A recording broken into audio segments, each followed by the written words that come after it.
Qu'est-ce que le phishing? Le phishing est la méthode qui consiste à s'attaquer à l'humain au lieu de cibler l'infrastructure de l'entreprise.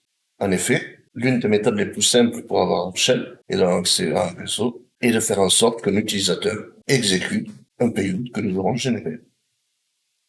Généralement, nous faisons ça à l'aide d'un document Office dans lequel nous aurons inséré un payload malicieux, nous renvoyant un shell. Une autre façon de procéder est aussi de faire croire à l'utilisateur qu'il se connecte à un service légitime, alors qu'en fait, ce sera une page web que nous aurons copiée et clonée, de telle sorte que nous puissions récupérer les identifiants pour les réutiliser plus tard. Par exemple, la façon la plus traditionnelle de faire un phishing site consiste d'abord à le cloner, à le reproduire, à envoyer un mail, par exemple, ou un coup de fil ou un SMS à la victime, et elle visitera le site que nous aurons cloné en lui faisant croire que c'est le site légitime. Et du coup, il se connectera et nous aurons accès à son nom d'utilisateur et mot de passe. Regardons vite fait comment ça peut se passer. Allons dans notre machine Linux.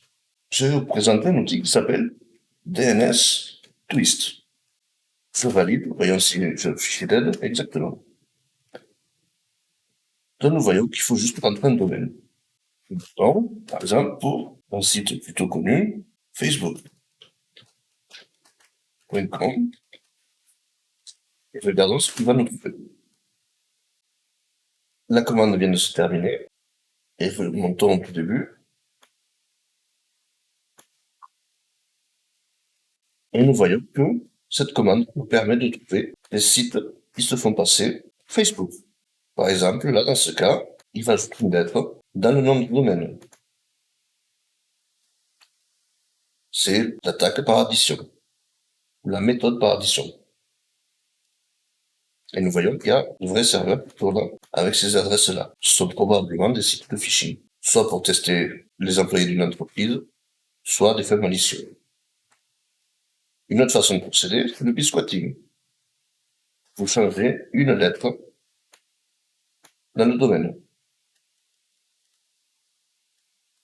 Une autre méthode est la méthode dite homologue. Nous utilisons des caractères ressemblants très près aux caractères originels. Nous voyons que mon glyphe est la méthode la plus utile.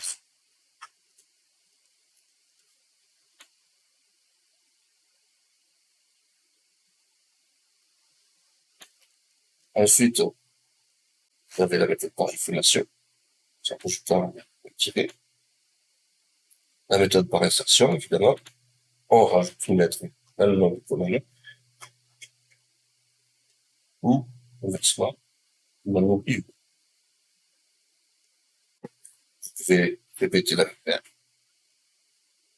ou en remplacer. Une autre méthode qui marche très bien, c'est la création de sous-domaines dans un domaine donné. Par exemple, sous-domaine FA dans le domaine c'est bon. Puis nous pouvons changer l'ordre de certaines lettres. Voici la méthode la plus simple pour trouver des noms de domaine s'approchant d'un domaine. Maintenant, pour créer le site, il peut être aussi intéressant d'utiliser des sites qui ont déjà une légitimité.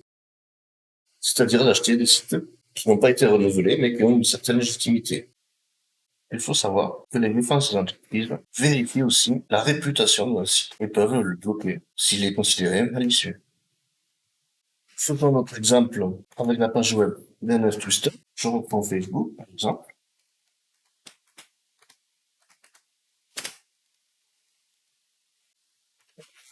C'est à nouveau. Récupérons cette adresse. Nous voyons que c'est le cas qui a changé. Il a pris une attaque par monoglyphe.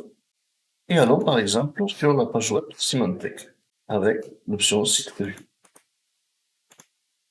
Et nous pouvons ainsi vérifier dans quelle catégorie ce site web sera classé. Et là, nous voyons que si jamais nous possédions ce site, il finirait sûrement dans le spam, voire ne serait jamais délivré à notre destinataire. Au moment d'acheter un site, il faut toujours vérifier qu'il ne soit pas déjà catégorisé en tant que site de phishing ou de malware. Nous avons un nouveau en français, et on va voir ce que nous dit Symantec.